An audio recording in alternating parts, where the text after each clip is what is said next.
Yeah, thanks. There are lots of buckies outside. Not used to. We're going to start.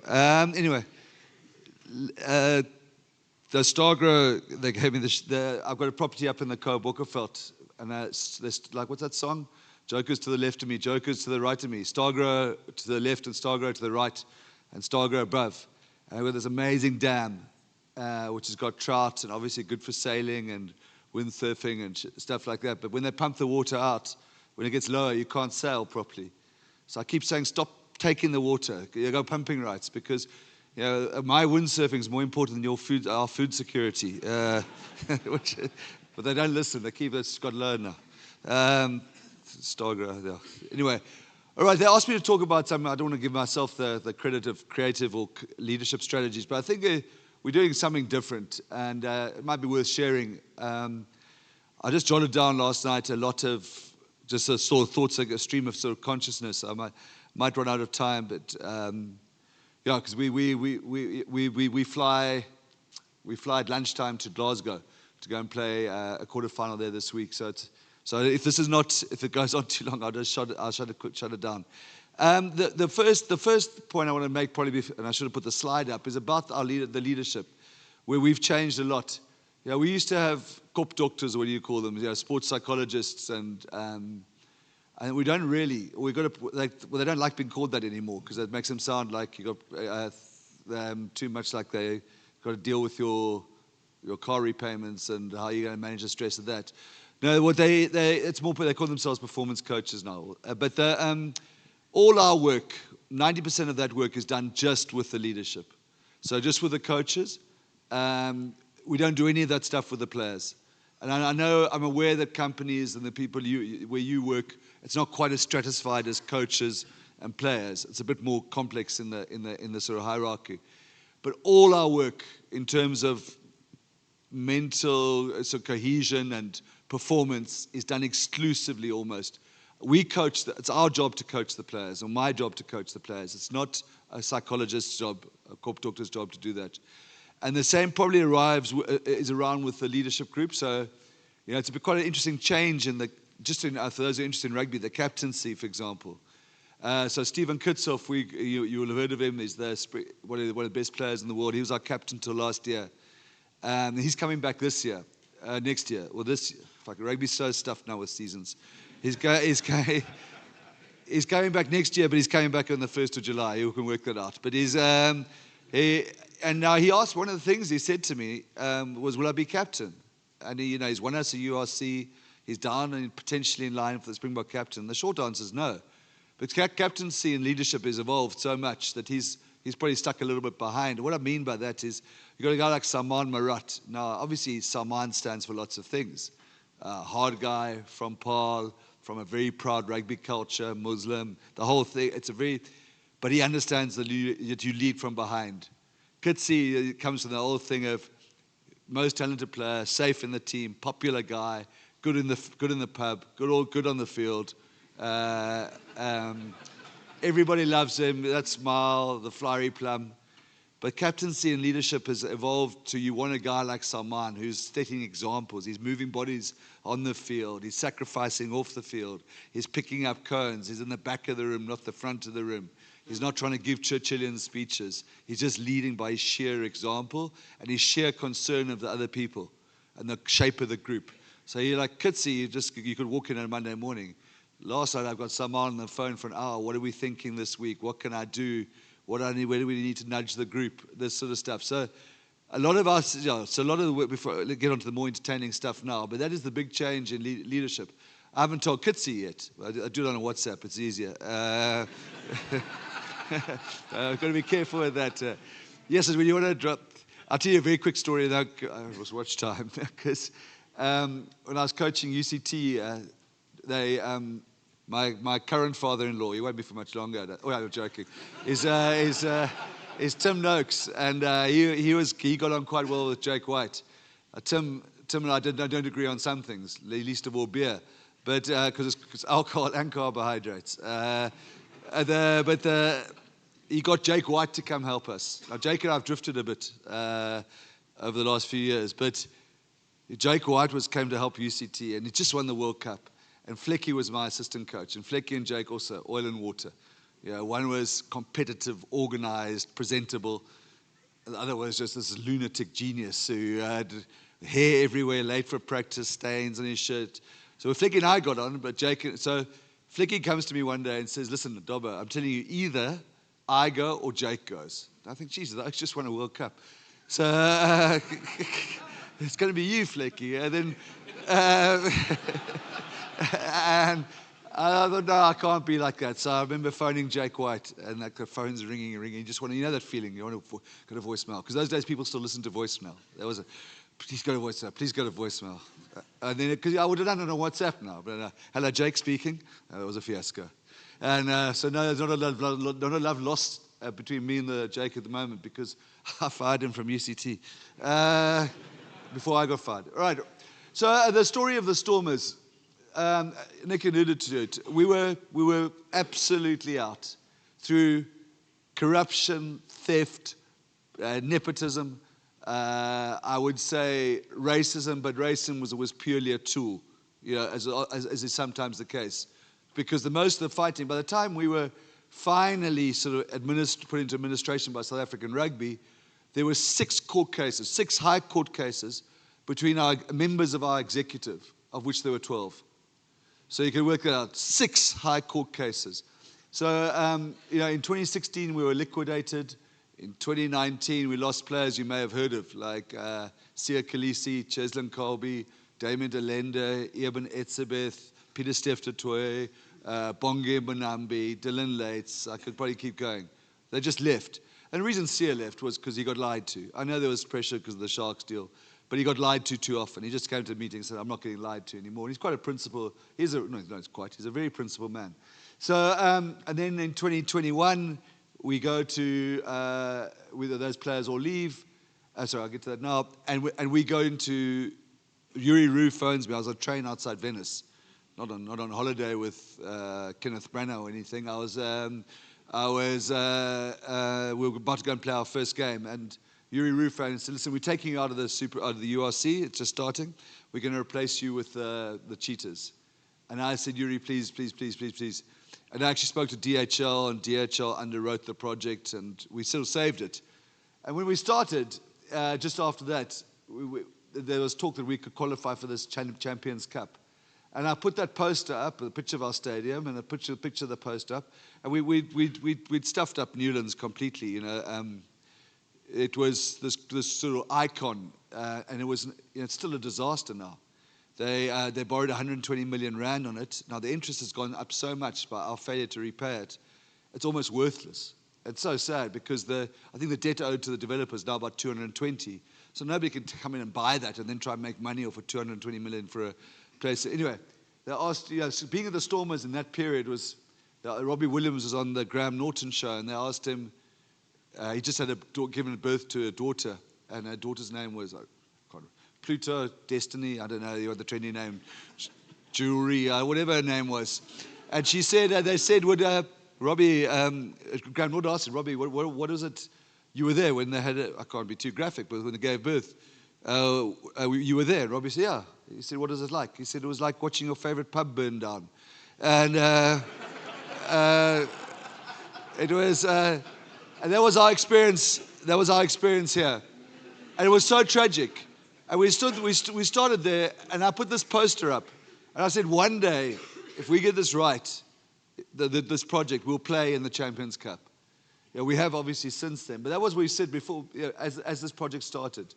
And our idea was to rule the world from the tip of Africa, but it was all lofty stuff. There was no substance because we didn't have the money, we didn't have the players. The only thing we thought we could do is out culture, out believe, out sort of play. I said play in a sense. So when the first URC started, we were 98-1. A friend of mine, Shawnee from Soccerman, phoned and said, I'm going to put 1,000 rand on the Stormers. I said, don't. You're wasting your money. So I guess I owe him 97,000 because he would have got... Anyway, we go on and we know what happens. Anyway, we go on that first tour when Yuri phones. We eat McDonald's, not because of the hangovers, for 3 days in a row. Breakfast, lunch, supper. We eat McDonald's just because there was no other money. And sort of high-performance food. You know, you got Ciabella Sonata as a racehorse. I'm more McDonald's shaped or suited, especially after 6 beers. Anyway, we tried everything. We did everything we could on nothing. We had so. I mean, I'm sort of exaggerating the story, but we took a boat out.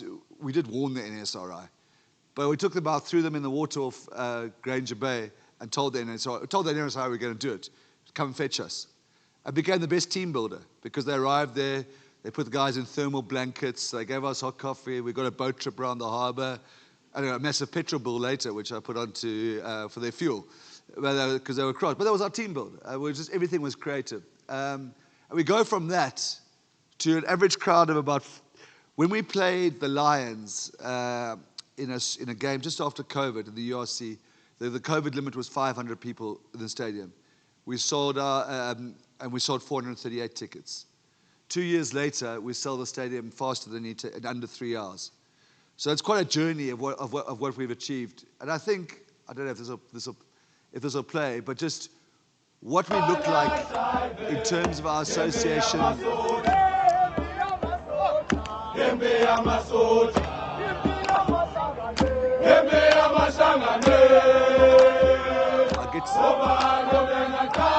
reach our assistant coach. But I'll get to why this is relevant now. It's this connection with when we win the Shield, we win the Shield. But all our obsession is being around who our fans are, our connection with them, and what they look like. Where they come from. You know, these Stadium playing host to the grand final of this competition. We're going to play this final. Creeping up the side there, the Storm is trying to manipulate and try. And here come Munster over the top. They go and inside. It's a brilliant score. Scrum to Munster. That is it. Munster are Vodacom United Rugby Championship champions of 2023. There's a lot of disappointment that we didn't deliver the result. But then I think there's also at the same time a feeling that we've done something quite special in doing that. In a nice way, it's going to be a big driver for us next year. Because the truth is, we were lucky to be playing the final game. It was results that weren't. The point, when we lost that game was the last year's final. So we've hosted every single playoff. The one we're going to host this week's the first time we've gone away. Even when we felt devastated by losing it in the last 3 minutes, we were leading with 3 minutes to go. And there's a poor refereeing call right at the end. But that's what it was. By some Italian hermaphrodite who decided, don't trust it. Anyway. No, brave call by him in front of a home crowd. But even just leaving that stadium, everybody felt happy. The Stormers are back. We were devastated. But how we did this, and I think that's the interesting bit. Now, those guys look like sort of 3 white car guards from Pretoria East or West. Those guys are full on hard times. But that's Ernest Shackleton. And when he advertised for men to come onto his trip, that crazy endurance expedition of 1910 or whenever it was, he said men wanted for hazardous journeys, small wages, bitter cold, long months of complete darkness, constant danger, safe return doubtful, honor and recognition in case of success.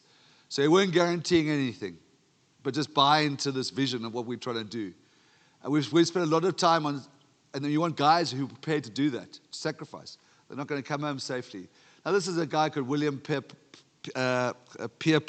Samuel Pierpont, who was trying to be the first guy to fly on the Pontomac River. He got a crowd of 300,000. Massive funding from the American Department of Defense, and that was his spectacular flight. But it was all about the recognition. 300,000 people on the bank of the river. A couple of months later, the Wright brothers in a dusty desert flew for 65 seconds. I mean, it's not long, but they were in there, but they did it. There's not one person there. They built the plane themselves. Pierpont was purely about the recognition and the money. These guys changed the world.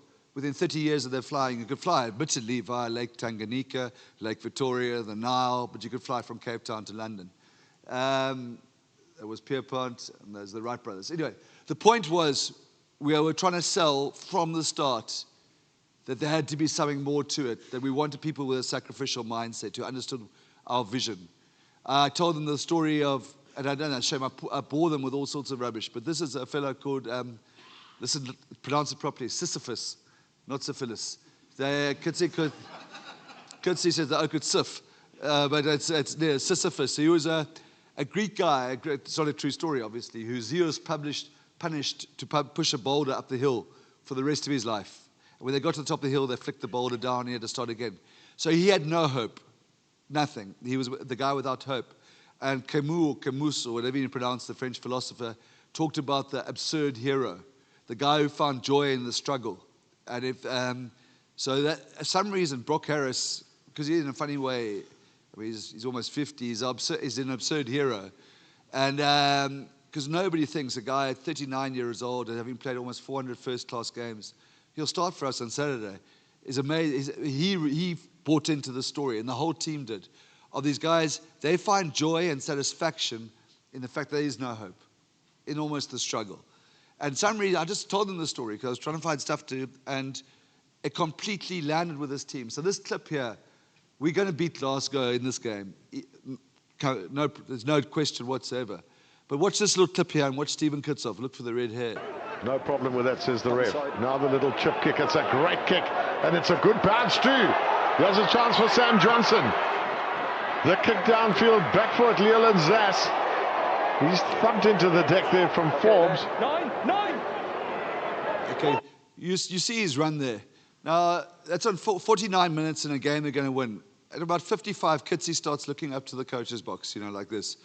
Or they start looking to see if the other loose head's warming up. But he's gone there, and he's run 29 kilometers an hour on that run, because they've got those GPS pods.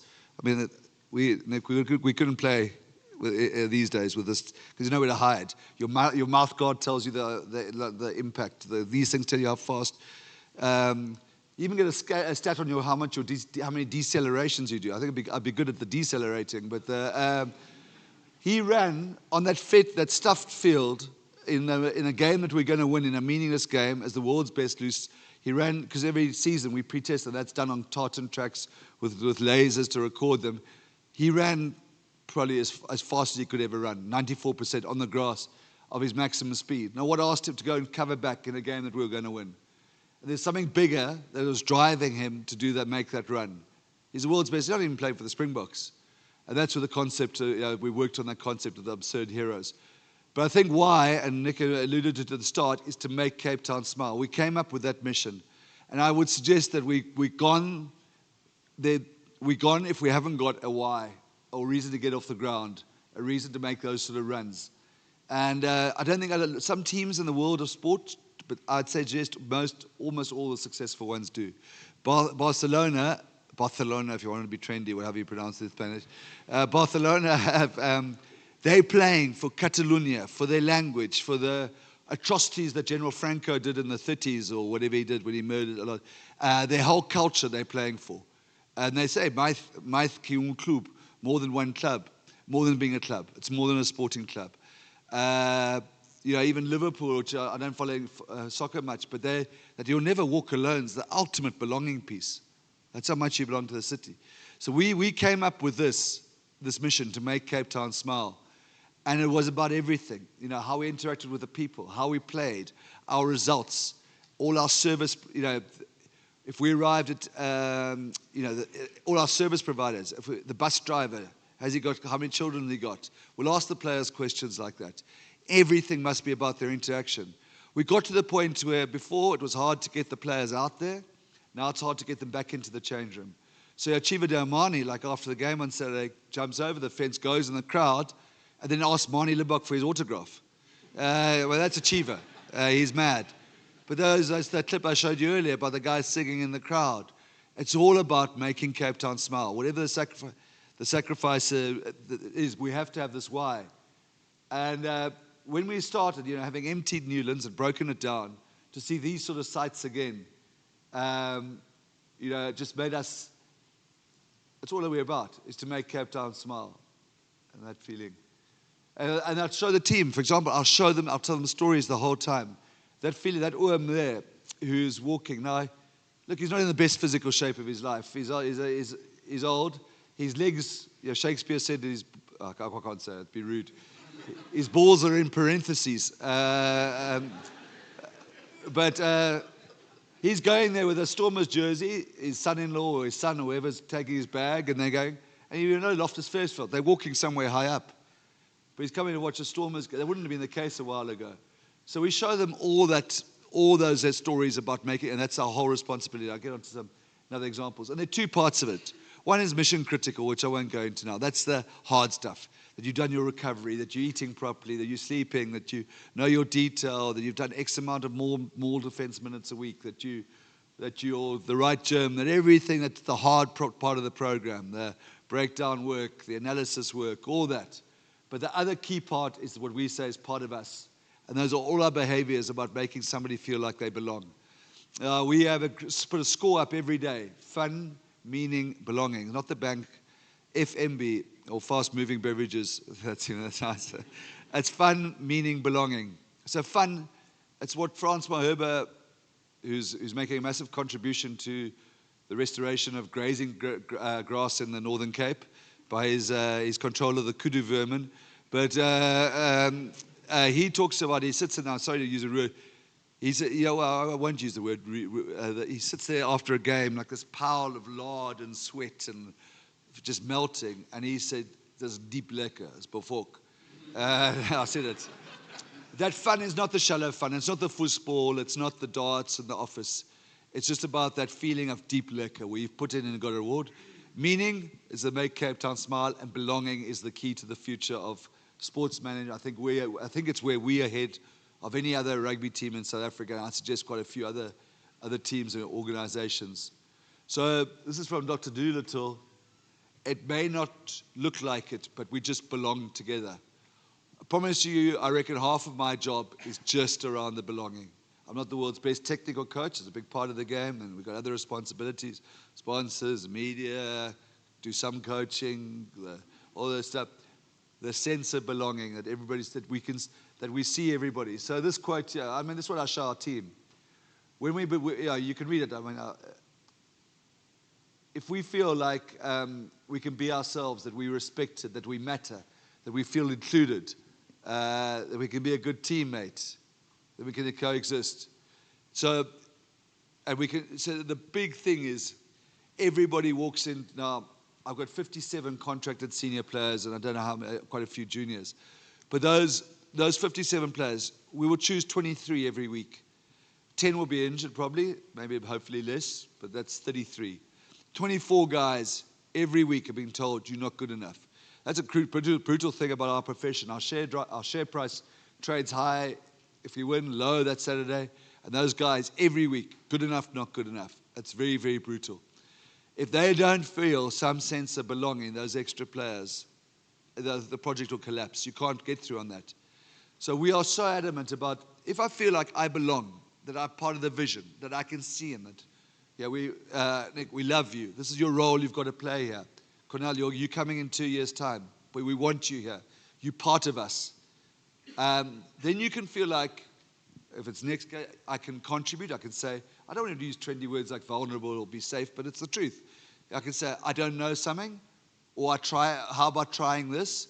But if you're anxious and you've got all those bad drugs like cortisol and adrenaline going through you, you don't communicate, you clam up, you're nervous, you're fighting for your own corner the whole time. If you feel vaguely secure that you're part of it, and then we see you, we know your story, then you've got to open. There's this muscle here. It closes your face. I can't remember the name of the muscle. You're open-faced. You can smile. You can say you've got all the good drugs, not the ones you buy. The dopamine and the all that. There's some that I can't remember the names of the other drugs that allow you to feel like you can engage. You can communicate. You can say, "I don't know," and that sense of belonging is what we score. So every night I will write down as coaches before we go home. Where were we on fun? The laughter is important. Fun, meaning, belonging. And that part of belonging is we are who we are. You can't belong if you've got to pretend you've got a facade to be somebody else. And understanding that is tricky, because this is the worst mess you've ever come across. It's a half Xhosa, half Nigerian, half Jewish. He says he's Xhosa from the waist down. I don't know which way, and Nigerian from the waist. I don't know what that means, but it's his joke. But to understand Achiever's story is incredible, because this guy was breaking into cars in Kensington, Maitland, Fackleton area. His dad had left, being a Nigerian Jew. He'd left the country, and he stayed at he sent him up to his mom's house in Craddock. His granny's house. His mom sent him up to his granny, where they came from. He hated Craddock so much, he hitchhiked. And there were a family called the Cohens coming back from Port Alfred on holiday, or Kenton, wherever those people go. Trendy place to go. And they picked him up. And they ended up adopting him. So if he talks about his mom and dad now, he talks about the Cohens who live in Joburg. And they sent him to Jeppe. And from there, they took him to his bar mitzvah 2 years ago at the Wailing Wall. And so there's his mom and dad. So if you understand Achiever's story, that he comes from Joe Slovo, funny enough, for those who come from the area, he actually speaks to the B'chai. So it's B'chok. It's B'chok. He can't speak, but I said, Achiever, you grew up in Joe Slovo. It's not Mom's Biggie, but it's close enough. It sounds cool. But, now, we have to understand his story and why he's playing, who he's playing for. He's playing to put his brother through medical school. He's a wheeler dealer, but he's part of us. He's good with his painted fingernails and all that stuff. Look at it, there he is with his corrupted poor JJ Kotze, Paul Rus, blue chip Afrikaner. Gone and paint their fingernails. There's something happening there. It's a sense of them getting together. Now, understanding Achiever's paying to support his family. This is a guy called Keke Murabi. Watch this name. He's going to be a sensation.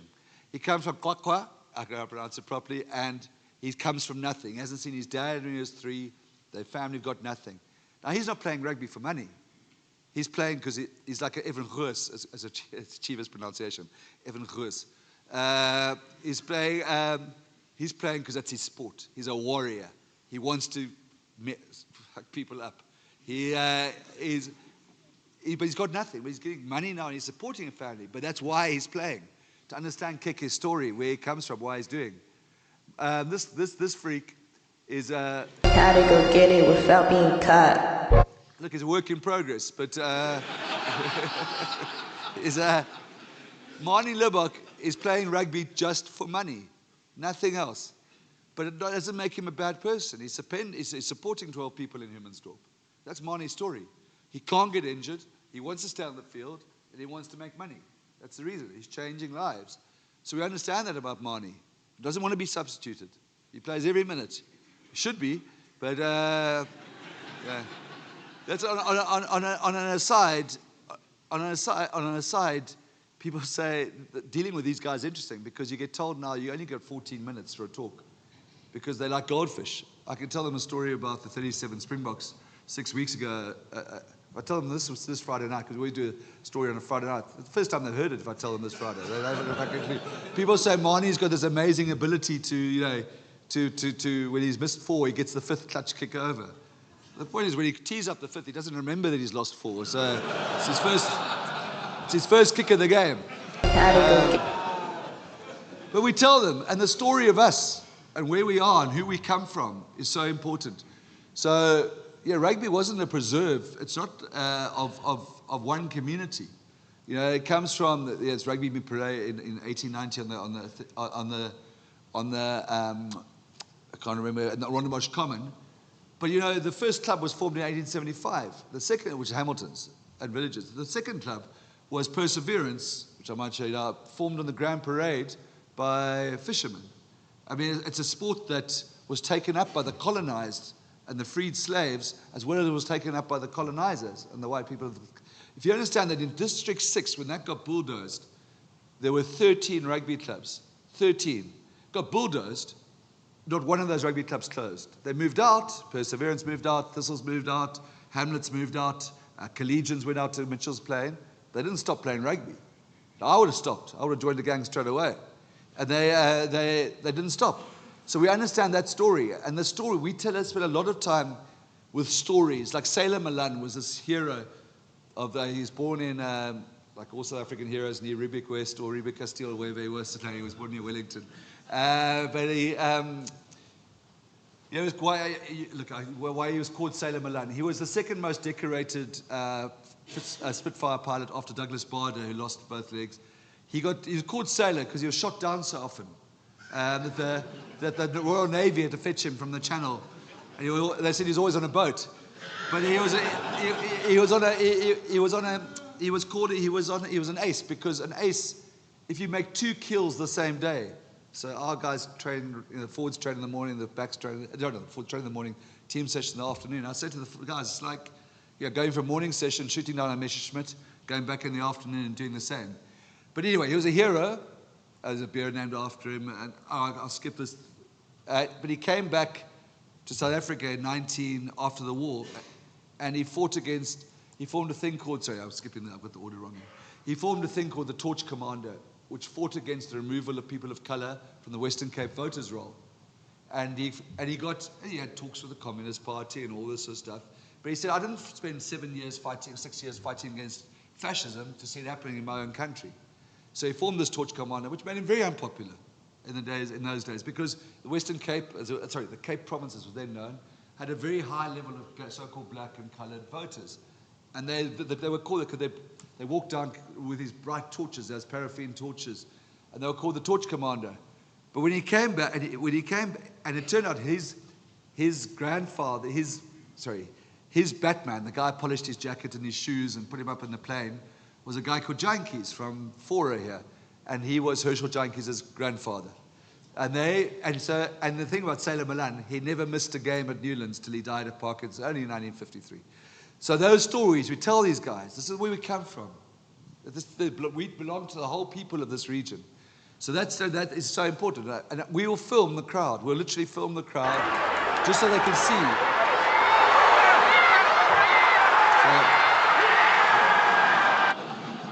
Who are we playing for?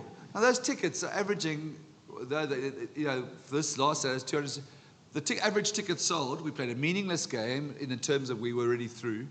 We sold 35,000 tickets, average price of 200 rand. But those people in the background there, or those people I've just showed you in the clip, they are all, you can't tell me, for many of those people, 205 rand average is comfortable. There's an opoffering somewhere. There's a sacrifice of some form. I went to go and drop about a couple of weeks ago before a game. It's one of the best feelings in the world. I went to go and drop my wife at the airport.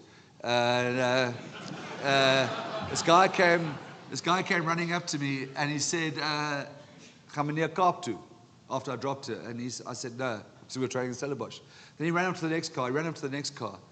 And I thought, what are you doing? And I called him back over. He said, no, I want to go watch the Stormers on Saturday, but I can't afford it, so I'm saving my public transport. So I'm trying to find people dropping at the airport to get a lift to the Kaap, so I can save my public transport money to buy a Stormers ticket. And that's where I knew we were connecting, and the whole Make Cape Town Smile thing. I was trying to get onto the more. So the thing that I have done to the team is sell them a vision, and that we took this team. We probably spend, if I'll give you an idea, the Sharks and Bulls are probably spending around 130, 140 million rand on their team. We're probably about 30 or 40 million rand less. But I have told this team, we will take this team to the top table of world rugby. And I've shown this image often, of, you walk into this very posh sort of English, Kelvin Grove style restaurant, where a guy looks at you and he said, "We got a booking with the Stormers."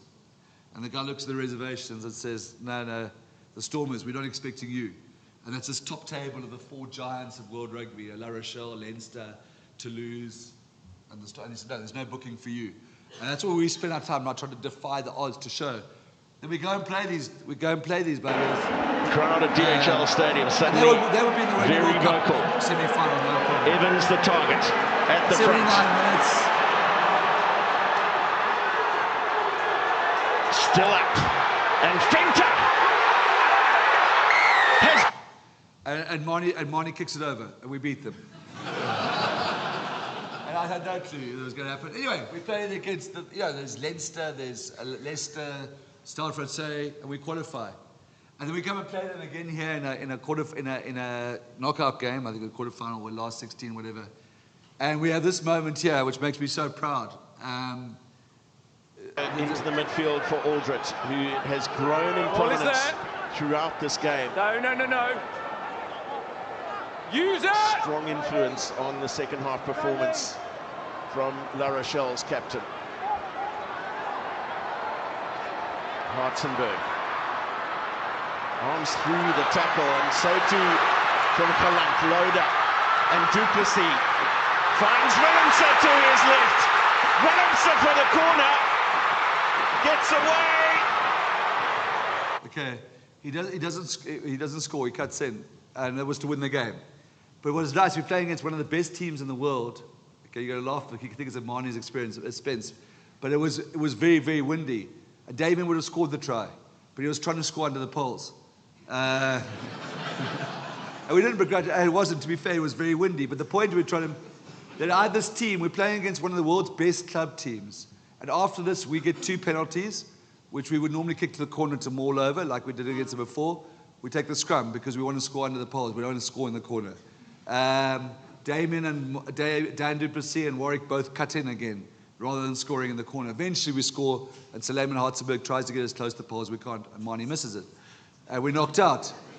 But a lot of me, it was fine. The wind was insane, and I knew as we scored it, we weren't going to kick it over, and some of me didn't want us to kick it over because we didn't have the squad, literally the cattle, to get on a plane that night, to get to Leinster, to go and play them. And it actually made sense. Almost wanted to put a bitch on the radio, tell Marnie to miss, but I didn't have to worry.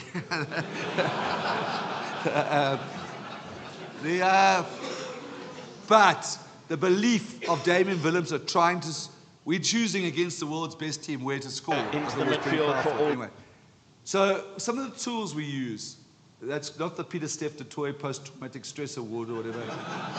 It's the shit that people don't see. So that's the one award we'll give every week. Like it's a nice prize, it's a restaurant voucher which Bright Rock have given us.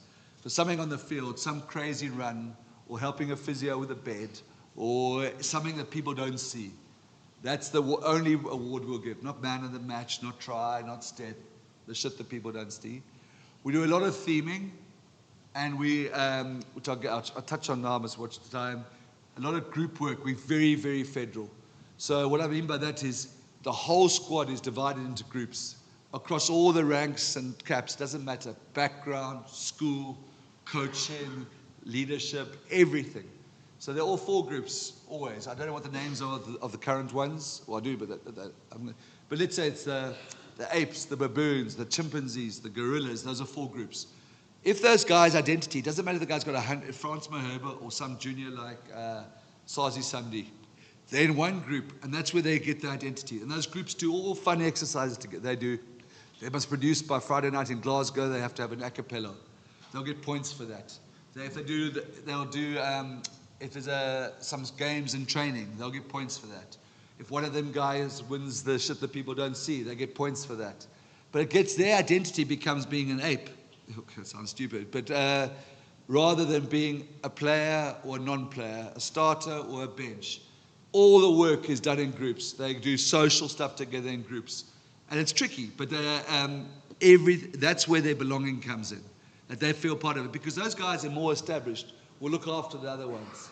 So if Nama Kaba, who's not playing this weekend, when he arrives at training, he's playing for the Gorillas in the touch rugby, or he's getting ready for the concert we're going to put on, and whatever the story is. So that group work is incredible, and we run a scoreboard the whole time of the groups. The groups are very, very important because that's where the identity lies, not in where they are. I'm a cleaner, or I'm been in the company for 10 years, or I'm the team manager, or whatever. Storytelling is everything. Like I say, the Milan stuff. These guys haven't got the mindset, the concentration. If you could put it in pictures and stories rather than lectures, and we are who we are. I'll run over a minute. Is that right, Nick? One more, and then we are who we are. I must be allowed to be myself, obviously within that. But the idea of the team no longer exists. You know, we lost that before we had COVID. We were unbeaten run in Super Rugby.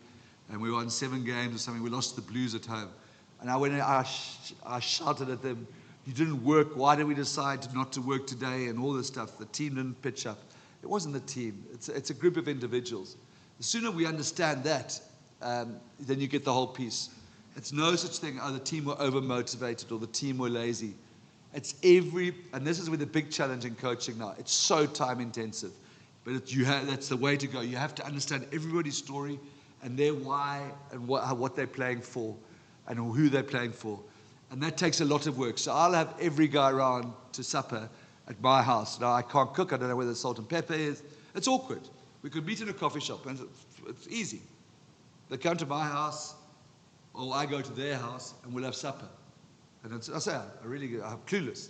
But at least I'll have a meaningful interaction with that person. It'll be awkward, but understanding that it's just a time-taking, but it is the absolute essence of management now, is that understanding those of the people properly. And it's not one collective, the workers or the team or the management or the coaches. Their story, and as I say, it literally takes time. But if you don't do that, you won't get the sense of belonging, to get into the sense of purpose, to achieve the things you want. Our theme this season was always the hunters. So we win the first year. We get to the final the second year, which is a great success, because I thought in the first year we were a freak. We proved that we belong. And in a funny way, this year, even though we're playing away this week, we've done the same again. That we're proper, those La Rochelle games. And that's what our theme is. So I'm taking a little bit of an example of theming. I wrap up. Always the hunters, because our people are hunters. Some of them, Frans Maherbe is recreational. But our background are survivors in this country, whether it's the Khoi, the Voortrekker, people who hunted to survive. And that's what we think. People of the Western Cape are hunters. That's how they've survived. And so we've said always the hunters. We actually lost last year because we were the champions, and everybody wanted to beat us, and everybody had made a documentary about us, and that, we had this thing called The Absurd Heroes on SuperSport. It wasn't chasing the sun. Chasing the sun's nice once every 4 years, and you're only allowed to be on it if you cry. But always the hunters was our theme for this season, that we're going to have to. It's kind of grondpad. We've talked the whole. We're going to. The teams have spent so much money. We're going to have to fight. I can't speak Afrikaans, but it's ry grondpad the hele seisoen, and we're doing it this week. Flying now to Glasgow at lunchtime and go and do something special. So that's the theming element. And that the hunters, as we talked about the Cape Hunt, the African wild dog's also named as the Cape Hunting dog. It's got the highest success rate of kills and all that. So it's just a theme of the season. Anyway, I think if I go on to this stuff, I'll see if there's anything relevant. Sorry, I knew I was going to be too long because I get excited about this stuff. Everything's a theme. I'll finish with the one thing so we've got a Loftus, the last talk about theme. Roper Dope, we talk about everybody has a rumble in the jungle. You all know the story. And George Foreman misreads the room when he arrives and brings a German Shepherd dog with him. And they're just Belgian, and they'd just been colonized by Belgium. And those were the police dogs. So it wasn't the best move to go to Zaire with a German Shepherd. And him and Ali go in the rumble in the jungle. And so I tell them the whole story and how Roper Dope and how Ali leant against the ropes and took the shots and then counter-attacked. And us going to play the Bulls with their enormous team and their budget and everything like that, they were going to physically much bigger than us. That's why I told them the story. We're going to have to absorb that, the pain, keep going, just stay in the fight, wait for them to tire. And eventually he knocks over Foreman. But it was called Roper Dope because the way he leant on the ropes to absorb the force of the punch. And Ali says during the fight, he said, they told me you could punch, George. They told me you could punch like Joe Louis, George. And he says, is that all you got, George? And that's all. And Foreman says, yep, that's about it, as he quits. And this is the worst place in the world to get tired, George. And we've gone to play a game at Loftus after I tell them the story in the week. This is the theme, Roper Dope. And then Marty Lubbock says to Ulrich Loh, this is the worst place in the world to lose. In front of 40,000 of your own people. And he said, and somebody else, I think Marcel Tunison said to Krobler, the hooker, he said, all you got. And you just know that the themes landed then when you hear those sort of stories. Anyway, I could go on. I've got too many examples of this, but that's if I could give you my last bit. To sell a vision, and it sounds like it's impossible and unachievable, but if you really energize behind it with these sort of tools, and make people feel like they belong and that you can see them. We walk past too many people and we ascribe a rank. If I walk into this room, if it was a rugby, I put myself as in this level. You ascribe yourself a rank. And that's where you fit in. If you can just make sure that you see people and that you can be secure and open up and manage people to so that you know their stories and that. It takes a lot of work, but it's what allows extraordinary things to be done. That's right. Thanks.